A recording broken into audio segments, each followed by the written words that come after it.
Good morning, and welcome to this week's edition of NCompass Live. I am your host, Krista Burns, here at the Nebraska Library Commission. NCompass Live is the Commission's weekly online event, webinar, webcast, online show. We do this here every Wednesday morning at 10 a.m. Central Time. But if you are unable to join us, that's fine. We also record our show every week and post the recording to our website afterwards. So you will always be able to go there and see any of the previous shows we've done that you weren't able to see on Wednesdays. We do a mixture of things here, presentations, book reviews, mini training sessions, demos of various products and services.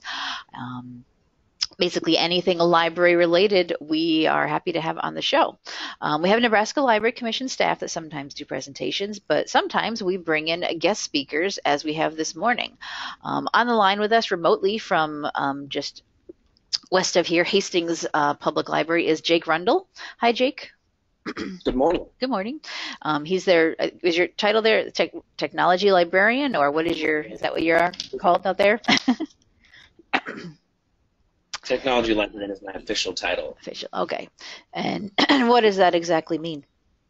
Um, well, it's kind of the catch-all, Yeah, actually. it sounds I'm nice in and charge, vague and open-ended. I'm in charge of collection development.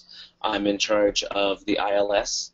I oversee um, the circulation coordinator, and then she oversees the desk. So I'm kind of the de All facto over the last. place, yeah. Yeah. And then Cool. sometimes I do story times. So Ooh, nice. That's a fun. And Jake's with us this morning to talk about, as you can see there on the slide, the Central Nebraska Digital Co-op, which is a group of libraries getting together to getting some discounts on purchasing certain products. And I'll just hand it over to you to explain it all to everyone. sounds good. Well, good morning, all. Like Krista said, my name is Jake Rundle, technology librarian at Hastings Public Library. And I just want to talk about the Central Nebraska Digital Co-op.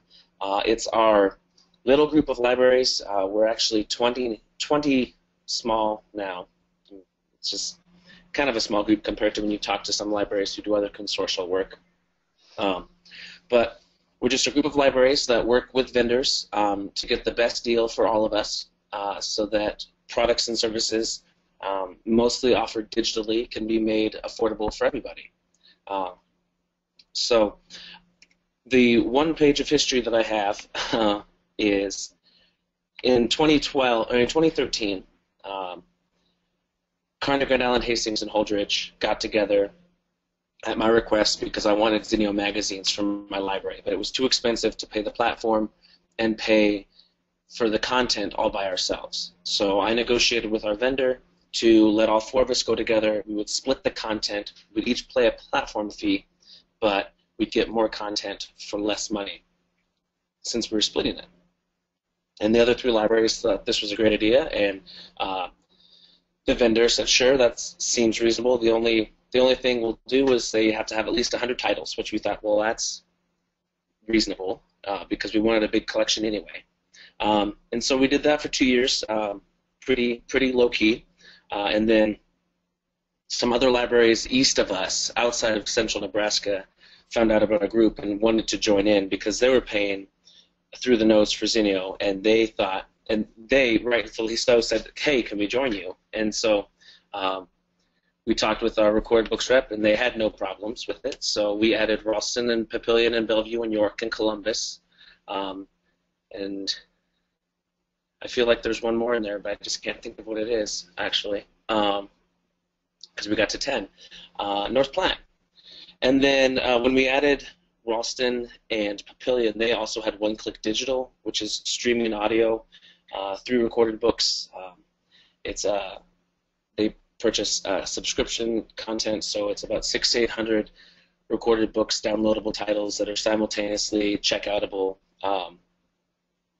with a 2-week due date. So when they joined, we rolled that product into us as well because they didn't want to lose it, and again, we could split the cost of the subscription and make it cheap for everybody. And I'm sure Recorded Books didn't want to lose it either, lose all those deals with Exactly. them. Yeah. Yeah. Um, And since then, we've used our group buying power. When the state signed deals with EBSCO for all the new databases, some of us who were purchasing Novelist on our own didn't have to anymore. So what EBSCO did is said, hey, we'll give you all a discount. The way it worked was they said, hey, we'll give you a discount, but you don't all have to participate if you don't want to. So we got the group purchase price without having the whole group have to go in. So we got Novelist Select. I and some other libraries in, I believe Kearney did, I believe Columbus took up on that. But it was just a nice way for us to get a discounted price without having to have the entire group go in. And since then, we've had conversations with people at Hoopla, Midwest Tape. We've had some conversation. I had a webinar the other day with the Gale Virtual Resource Library for their book platform, 3M's Cloud Library, and who was the other one? A few others. Access 360 through Baker and Taylor. So it's a nice way for us to all get demos and potentially go in together and buy cool digital products to offer our patrons the best for the lowest price. And so the important part of this whole presentation was I was going to show you the kinds of things that we have, because it's always better to show than to just talk for an hour. So the first one I wanted to show was Zinio magazines. So since the other libraries have joined, we have increased the collection from 100. We started with 115 magazines, and now we are up to, I think, 137 to 145. It kind of changes year to year as titles drop off and new titles come on that we want to buy. I like to explain that we have magazine titles for all types, gifted and challenged. We have your astronomies and your American crafts, and then we have your, let's see, your Vanity Fairs, your Teen Vogues. I think we have Us Weekly. It's been a while since I looked. Your Star magazines. So we've got your, yeah, we do have Us Weekly. So if you want your Adele Gossip and your Charlie Sheens, that's great. We have a number of magazine titles in Spanish languages, like Vanidades, USA, and Rolling Stone, and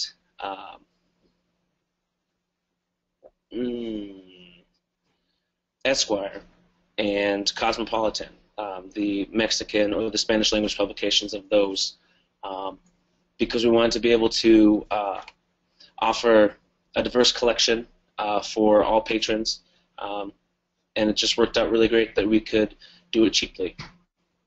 The other nice thing is that since we're all sharing the content, we can all buy kind of those specialized titles that we wouldn't have. So we have a diabetic cookbook magazine. We have a skateboarding magazine. We've got the Smithsonian magazine, and that's just this page.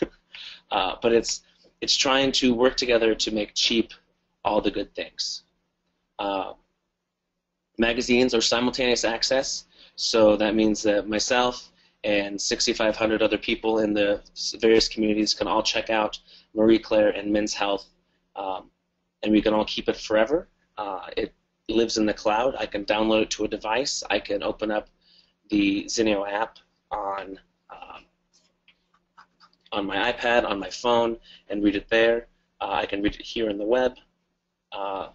And the great part is that really the simultaneous access. I mean, magazines in libraries have a very finite shelf life because they're not printed on the best stuff and they're not that sturdy. Circs 10 times and then it's lost its cover and you're taping things together, restapling, and Frankensteining it back to life. So this is a way for us to offer magazines where the people want them, anytime they want them. The other thing I wanted to show with Zinio is our admin portal.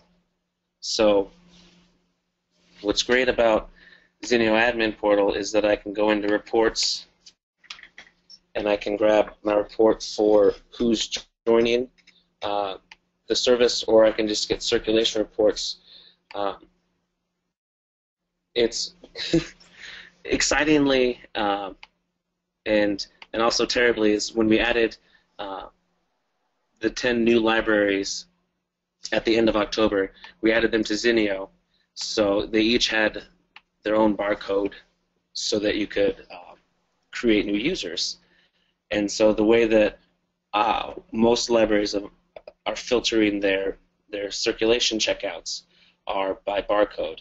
So now it's just a lot more sorting than I'm used to, because I have 10 extra library barcodes to dig through. So in this, can each library see their own statistics then by using that? Yes. Is that how you can there's some figure out who's? Yep. So I just open it in Excel, which in my Mac is numbers, so it's going to be weird. But then I just sort out, see, because it has your library's barcode right there. Mm-hmm. So if I'm 20604, I just find all of those, and then I can just get my monthly stats right there. Nice. Group monthly stats for the month of October, or November, excuse me. Holy cow. We checked out 1,200 magazines between 20 libraries, which is really healthy circulation for magazines, truthfully. The other nice thing is the admin portal lets you add other kinds of filters. We do primarily barcode filtering so that your library's barcode prefix and then the length of your barcode can be made so you can create a username. You can also do HTTP referrals. So if you just want someone to be able to sign up by coming from your library's website, you can do that. If you want to have an IP address range be your filtering, you can do that. And then, that's not the fun one. The other great thing is Record Books makes a lot of marketing stuff available. So they used to. Yeah. They have users guides made up, so you can just print those straight off and give them straight to your patrons. They have an entire marketing site you can go to and pull up posters and stickers and shelf talkers and desk mats and the whole shebang, essentially, to explain to your patrons that you've added this great service and that this is how you access it. Additionally, we put our Zinio collection in alphabetical order because it's just easier for all of us. But from here, you can also rearrange your order to be whatever you want it to be. And if you join the group and you already have Zinio, then you get rolled in as a child library under the parent of the co-op. So you actually keep your own admin portal, and you just get a whole bunch of magazine titles added to you. It works out really well because you don't have to do a lot of sorting because you still have your own dedicated website to get there. Krista, can I kind of go out of turn and ask if there's any questions about Zinio? No, of course. Yeah. Does anyone have any questions about Zinio? Yeah, does anybody have any questions? You can type into the questions section of your GoToWebinar interface if you do have any questions about this service, because I assume, as you said, you're going to show each of the services that you guys have in the group. Mm-hmm.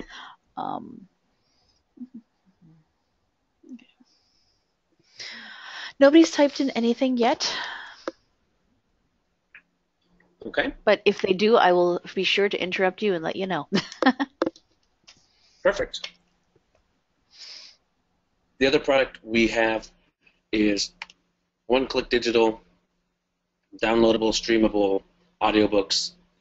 Kind of the theme of the co-op is to access items that don't have a weight limit on it. So, for instance, we all have access to Overdrive, but since we share that with the billion other libraries in the state of Nebraska, there's times where you want to check something out, but you have to put it on hold. Not the end of the world, but sometimes inconvenient if you wanted something right now. I'm waiting for an audiobook, and I've been waiting for 2 whole weeks, and it's killing me. And that's not even a long time. Yeah. It's inaccessible. So I'm just going to wait patiently for it to get here. But the nice thing about a majority of the one-click titles is that they are all simultaneously accessible and downloadable. So again, you and me and Krista and everyone else could download The Disgraceful Mr. Ravenhurst and listen to it, and then it'll return when you're done. There's a small collection of materials in one-click that are not simultaneous access because libraries who have a recorded book standing order where physical product comes to their library have the option to bundle it with the digital for about 10% more off the physical price. For 10% more of that, you get the digital copy, and those are one-to-one. So, like we have, I think that's how you spell it. Maybe. Mm-hmm. Who wrote 50 Shades of Grey again? There it is. Ta-da. So Grey is a bundled title. It's checked out right now, so I have to place. Oh, it's not checked out right now. Awesome. So I can check that out. Once I check it out, if you went to try to check it out, it would say there's a hold on it. I can check it out anywhere from 1 to 14 days, and then I have the option to renew it as long as no one else is on hold for it.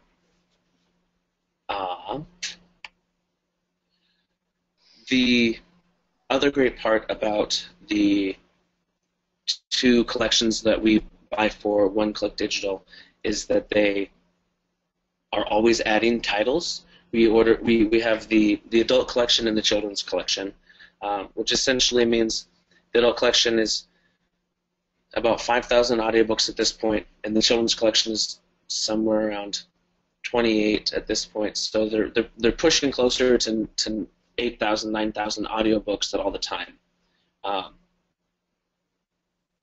It's not doing. But it's not like I have to pay more. I pay my subscription fee. Every quarter they add their additional audiobook content, and that's just available for me. They're slowly making a lot of the recorded books back catalog available. And can you add specific titles if you want ones that aren't automatically being added, or is it just what they want to put in there? No,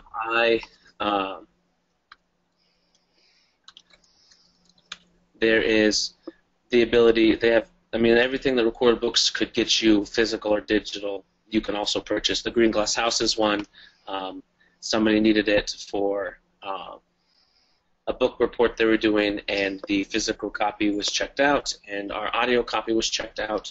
So I got on here. It was inexpensive. I bought it. My library paid $40 for it, and so again, it's a one-to-one copy. Nice. It's not the simultaneous access, but if a library wanted to go in and purchase a run of a series that their patrons liked and would want to see, you share that content with the group, but it's a smaller group than Overdrive's group, and it really only benefits you because other libraries are doing the same thing, so everyone wins. And how long? You said so. You kind of so you did like adding this. The Green Glass House one was like an on-the-fly edition. How long did it take for you to get it actually in from when you found out this person needed it to have it available in the collection? It was available in the collection 20 minutes later. That's awesome. Which I think I like the best because when I do my Overdrive Advantage purchases, it says titles will show up to 24 hours later. So this is one of those things where it said there'd be a lag time, and then we were standing around, and I checked, and there it was, ready to go. Wow, so nice.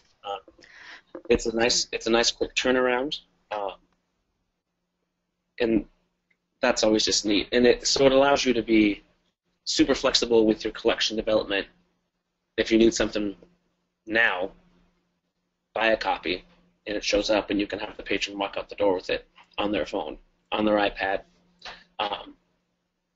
checked out and ready to go for them on their computer when they get home, kind of thing.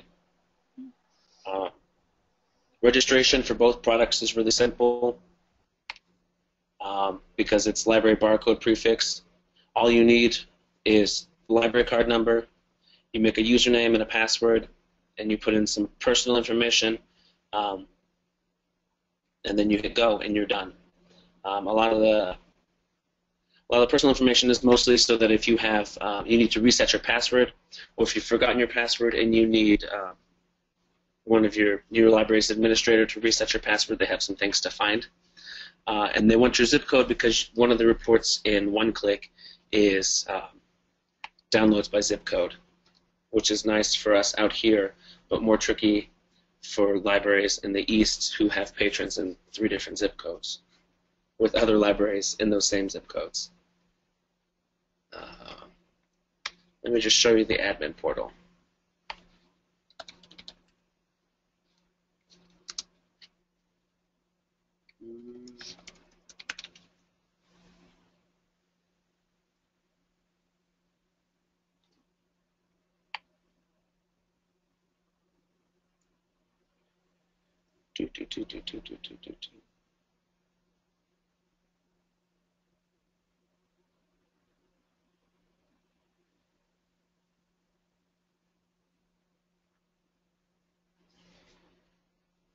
So the dashboard is newly added audio, and that's newly added for recorded books to sell me.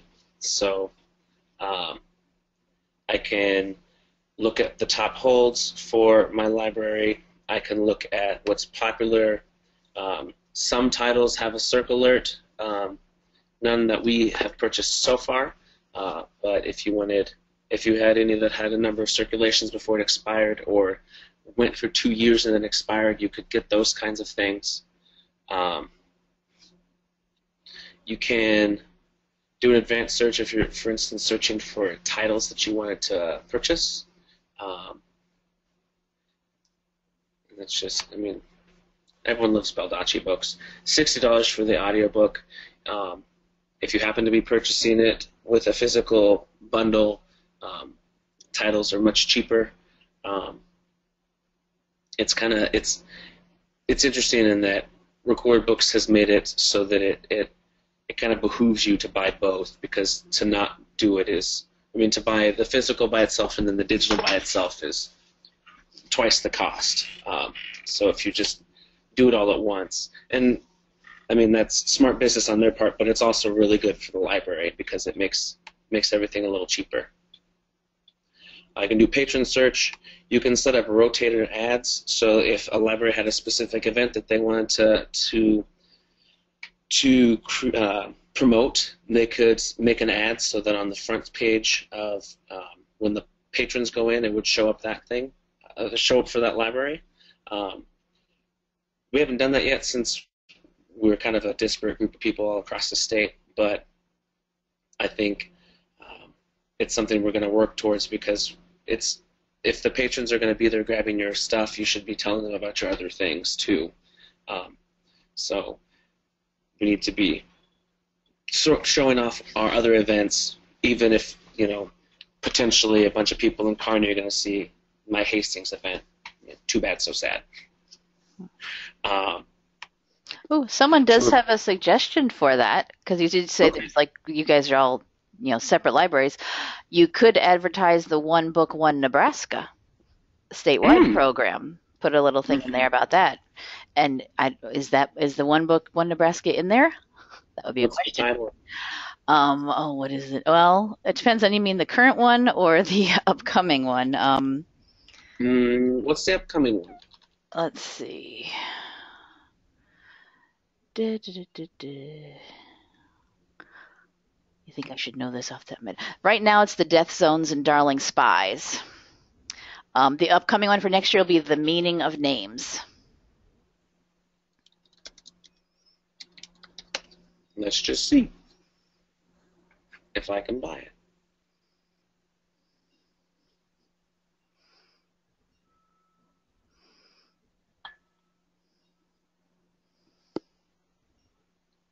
Oh, goodness. Who's the author? That's yeah. Karen Gettert, Gettert.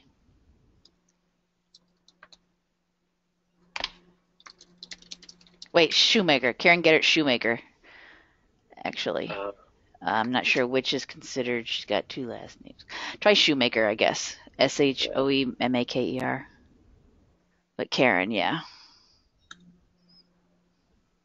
Mm, Ah, that would be something yeah, to ask about then. Maybe they could add that if they don't. certainly a But that's the possibility. one that's going to be the one for 2016. And the current one is the Beverly Keever's Death Zones and Darling Spies. Anyway, just that'd be good because that's something, like you said, even though you've got a bunch of libraries, they could all be having people participate in that particular program. It's not a bad idea. Man, 2 for 2 today. All That's right. terrible. Oh, boy. Uh, some of the other great, well, I clicked on purchasing tools, so we'll go to that one first. But the reporting tools, you can Record Books makes their upcoming audiobooks, ebooks. One-click digital used to be downloadable, and then there was a second one-click digital that was for the ebook portion, because Recorded Books got into the ebook game just like everyone else did. So we don't currently purchase ebooks because ebooks have a lot of the weird all the weird stuff, 24 checkouts or 2-year contractual obligation stuff.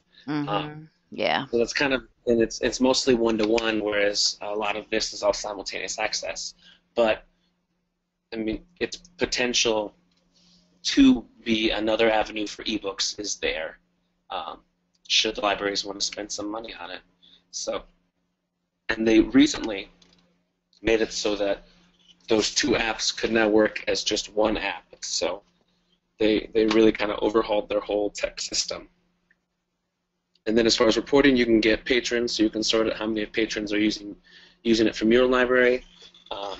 There's a patron recommendations feature coming soon, so that titles that are not in our collection but available from Recorded Books will pop up like Overdrive used to do, and then that'll feed to the admins at the libraries to make those decisions. I can do holds. I can do checkouts by zip code. The one I do to find out how many things have been checked out from a library is patron downloads.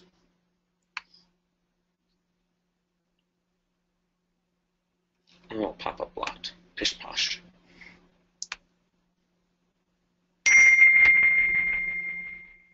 Go.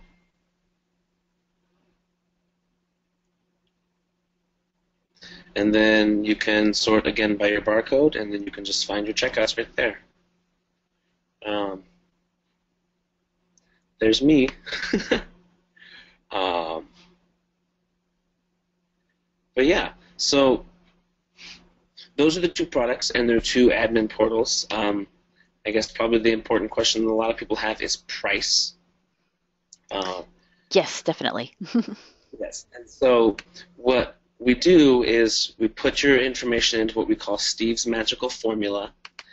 Steve Fosselman from Grand Island Public Library made this great formula that takes your library's legal service population, your total annual operating budget, and your total circulations as reported on the library statistics for whatever year's most available. It sums all those things together and gives you your score, and then you pay the percentage of the sum, essentially. So Norfolk is 9.27% of this total criteria score, so they pay 9.27% of the cost of the stuff. So right now, all of our things cost around $37,959, so all these libraries pay this much. If, for instance, Blue Hill, when we put their data into the formula, they come up as paying $97, I think, for the whole kit and caboodle because they're so small.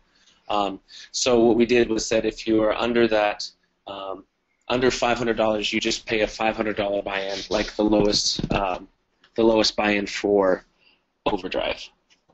So there's like a minimum kind of fee. Yeah. Just a minimum buy-in of $500, and then if you're over that, then it's a percentage of the total. And what's nice is that as we add more libraries, your percentage drops because you add more people. So last year, Hastings paid $3,500 for Zinio and one-click, and this year we only have to pay $27,000. So it's dropped substantially because we added North Platte and Norfolk and La Vista and Sydney and Beatrice and Bennington and all these other libraries. So the more people we add, the cheaper it gets, and really just the more fun we can have because it's a bigger group. So then you can go to other vendors and say, we're this big now. We have this much purchasing power as a big group. What kind of deals can you make for us? Yeah. So, and obviously, so looking at this, one of the questions I had was who can join, and does that be any? So, who can join this? I mean, it's called the Central Nebraska. Obviously, that is not a definition, description of who is in it. That's just where it started now. Yeah. Any accredited Nebraska library is. We kind of went the overdrive route and thought that if you have accreditation from the commission and you are in Nebraska, you're welcome to join. So any accredited public library has to be public. Yeah. Yeah. Because it's public library accreditation as we do. We don't accredit any other types of libraries. I don't think we ever really made that distinction. I suppose if a college wanted to join, we wouldn't be opposed, but nobody's asked yet. Nobody's asked yet, and I know most of the colleges in the state have a public library in their community that services them. So this kind of things they would send their people there anyways. Yeah. Plus, it's more public library content stuff. Definitely, yeah.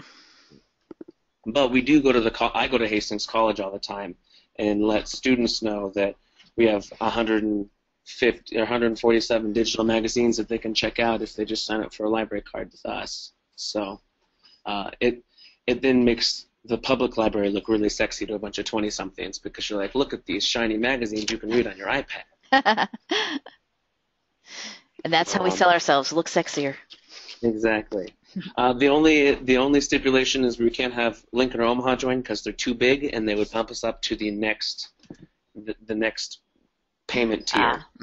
So okay, yeah. Not Lincoln, not Omaha, but we can essentially take anyone else because all of us together couldn't possibly go over the next. Right. Record Books uses circulation as their criteria for charging people. So. Right. And what's nice is that since we go straight off of the public library profile done by the commission based on everyone's statistics that they send in, any vendor that's doing any kind of work, with the exception of the vendors who use active borrower as their magic number, since that one's kind of a waffly number depending on which library.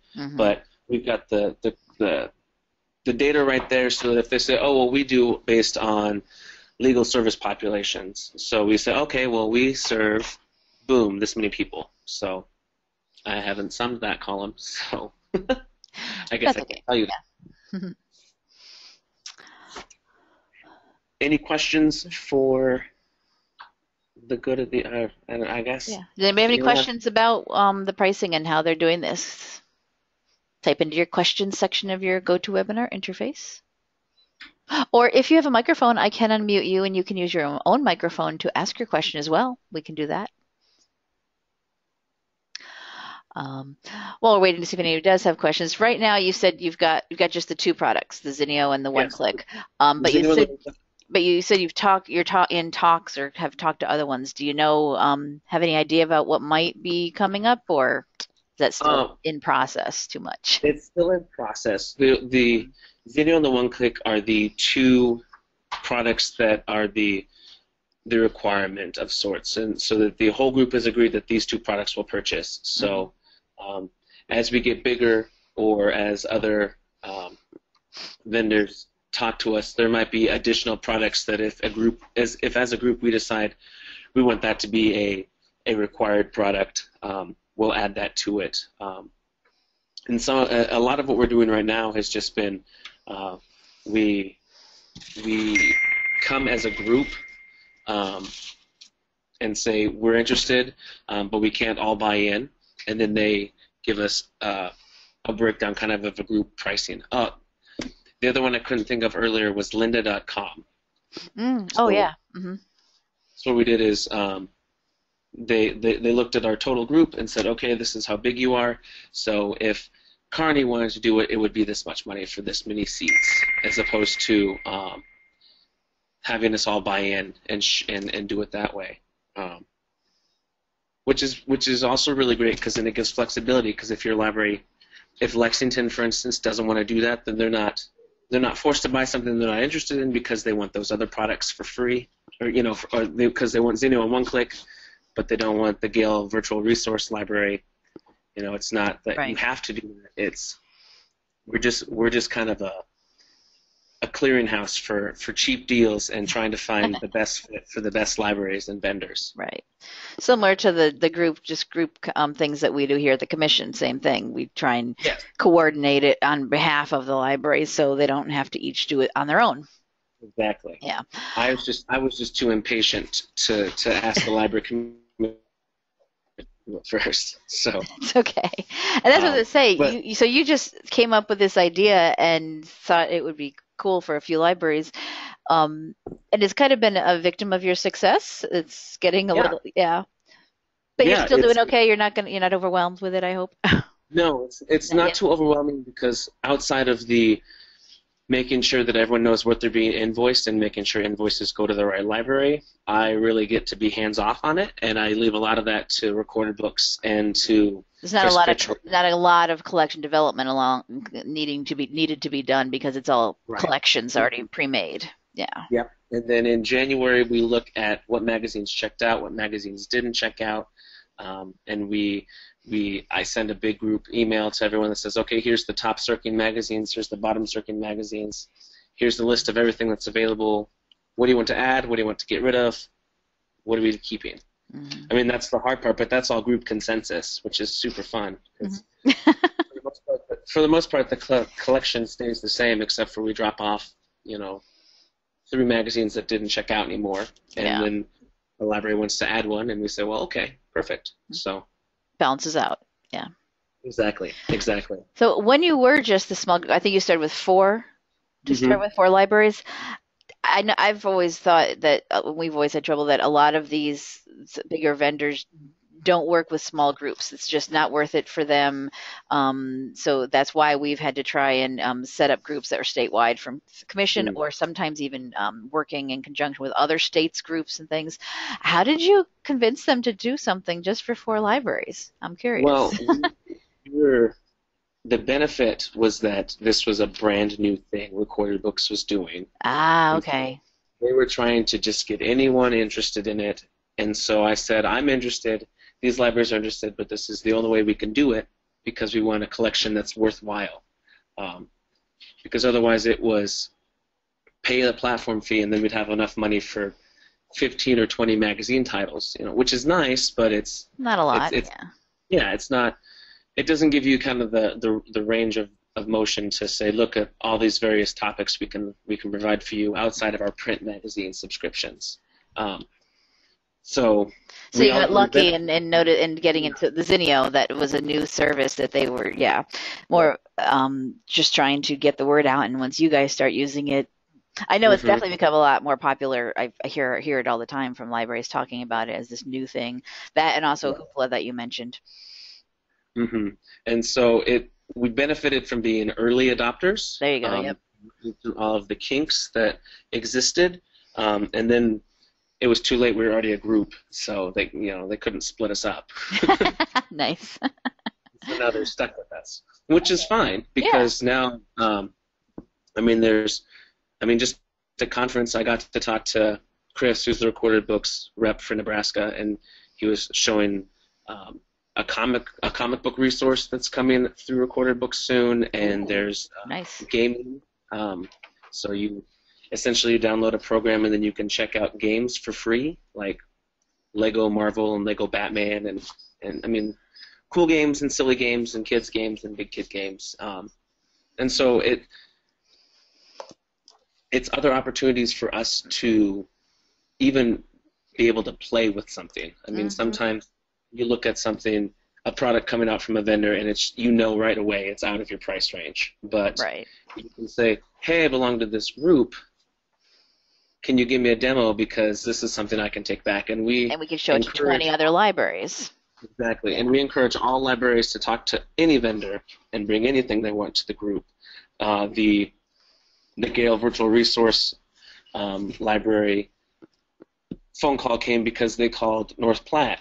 And North Platte said, well, we're part of this group, so here, call Jake and have a chat with him. And it looks really cool, and it's simultaneous access reference materials and nonfiction materials, and it's all indexed. And I mean, it's certainly something that I think some of the group would be interested in, and Gale is willing to work with us to make a price that works for everybody. So, I mean, I think my favorite part about this whole experience is that at some point you kind of think the vendors are trying to get as much money out of you as they can, which is kind of their game, because that's how they get paid. But they're not the bad guys, because they're trying to sell you something they think you like, and so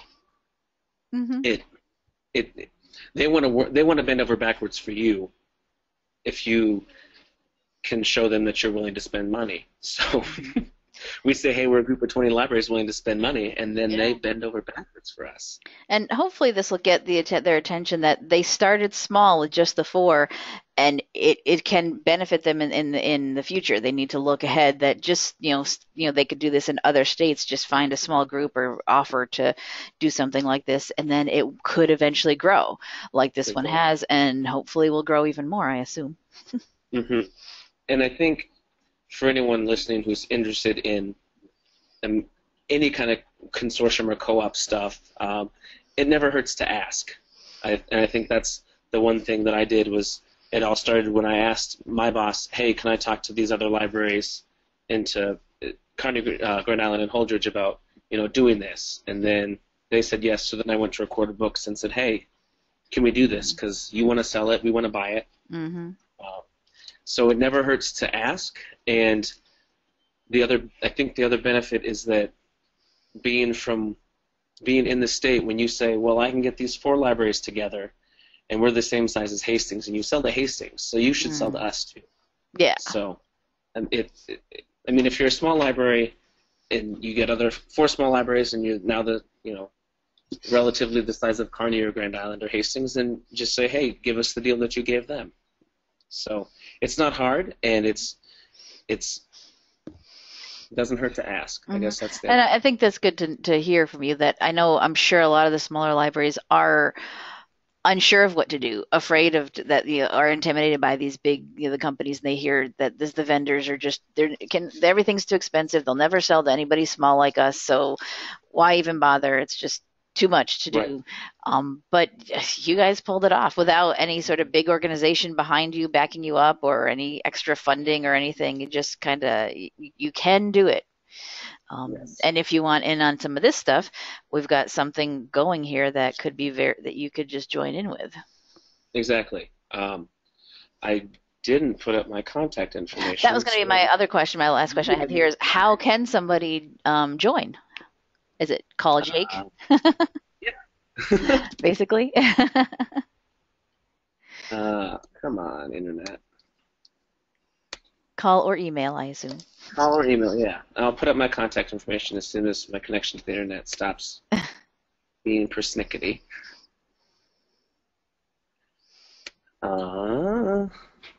Goodness. Is this, you said you're on your laptop earlier. Is this the wireless being a little wonky? Yeah.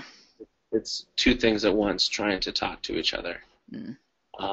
But yeah, certainly give a call or an email, and I can put in your numbers using Steve's magical formula to figure out what your library's obligation would be. We kind of right now we're in 2 windows to roll in, because right now we get invoiced twice, once in October for the one-click, and then once in February for Zinio. So For the smaller libraries, it might be one $500 payment at once in February, because the small libraries that joined got to be $250 and $250. And if you're a bigger library, it might be something we wait until October, because we're striving to get everything to do in October, so it's everyone's fiscal year start over. Nice. Mm-hmm. And that can all be rolling good. Oh. Krista, can you steal the screen back and throw up my contact information? Because I don't think is that doable? Is that possible to add that to the slide? I'm sorry to ask. Yeah. No, that's okay. Hang on just a sec here. Can't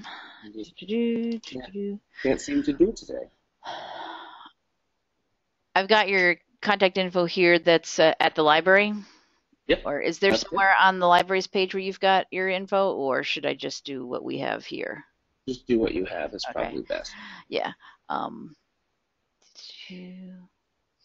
Yeah, if you can't get yourself. So, but before I do that, yeah, does anybody have any last questions for Jake? Anything about the systems, about the services they have, about the co-op? Do you want to see him show anything? Well, I don't know about that now that your internet's not doing well, but type in any questions you have here, and I will move this over. Ooh.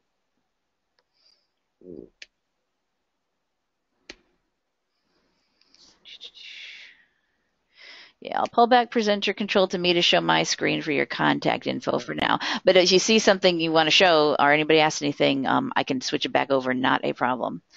So this is Jake's info here, phone number at Hastings Public and his email address.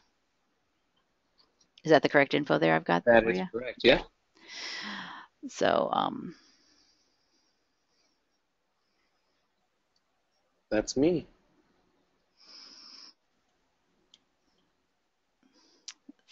Any other questions are coming up? And you'll see here, I'll just get this out of the way for a second.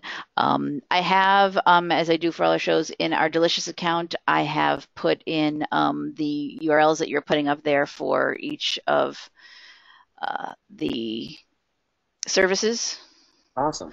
Thank you. The Zinio and the One Click Digital that are specifically to the Central Nebraska digital co-ops collections.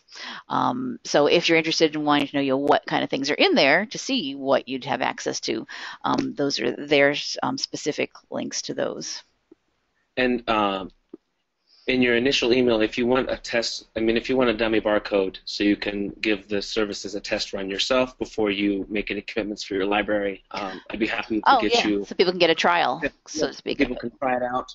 They can just use exactly what they'd be buying into, so they know exactly what they're getting into. Mm-hmm. So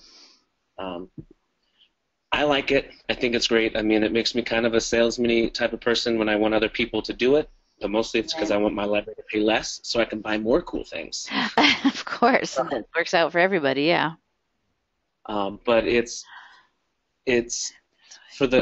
we did the math for a library, a small library paying $500. So for Blue Hill, they pay, I think it was $1 for every 3 audiobooks in one click. So you can't get 3 audiobooks for $1 anywhere. So the price is super cheap. Just in terms of, even if you're a smaller library, it might seem like a lot of money, but when you take it divided by the amount of content that you have access to, it's really you couldn't get it cheaper anywhere else. Mm-hmm. So I sound like a car salesman. Here, just look how cheap I can get it. You're like, ugh. Not a problem. Early, join us. Here's the better way. I've got here to make it easier to figure out your info, your contact info. Thank you. I know what I was showing before was just a mishmash of stuff, but here you go. So if anybody wants to join, this is Jake's contact info I copied from our system here. And there we go. So anything else you want to share about it? We're almost to 11 o'clock here, top of the hour again.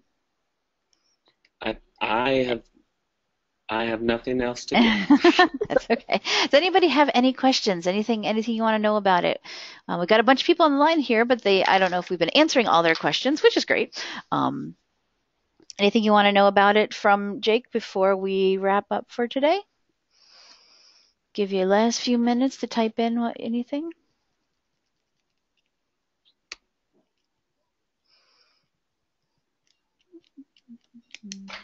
No? All right, then I guess we'll wrap it up for today. Well, thank you very Thank, much for letting me. yeah, thanks a lot, Jake. I had heard about this over the summer sometime, and I feel kind of bad. You said you've been doing it since 2013. I had not heard of it before. Um, but I heard about it at a meeting I was at earlier this summer, and I had written myself this little scribbled note, and I wasn't even sure what the name of it is. Like, call Jake about the co-op thing, and I hadn't gotten to it. And then it was in our state library association, Nebraska Library Association, and the School Librarians Association annual conference. He was, as he said, you were on the schedule there, and I said, there we go. I'm going to get it on the show. Yeah. And I'm glad we did. So this is a great service. I'm glad that you guys pulled this together for everybody and are keeping it going. I hope you don't get too overwhelmed No, it and should be can fine. continue. Yeah.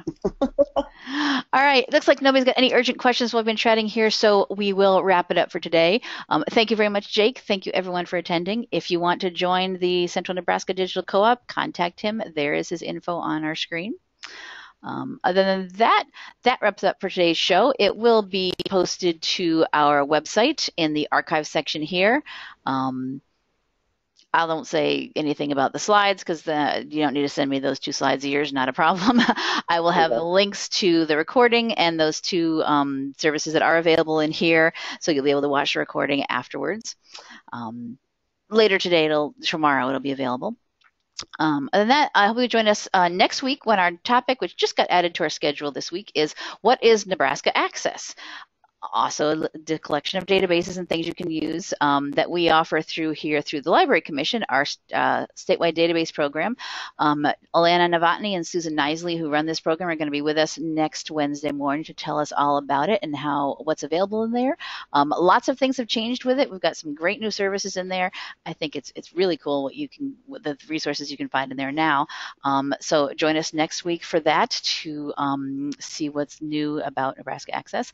And if you are big on Facebook, we do also have a Facebook page. You can like us. Please do like us over there. And I post notifications, if slowly comes up here, reminders of when a new show is starting up. Like here, I did log in right now for this morning's show.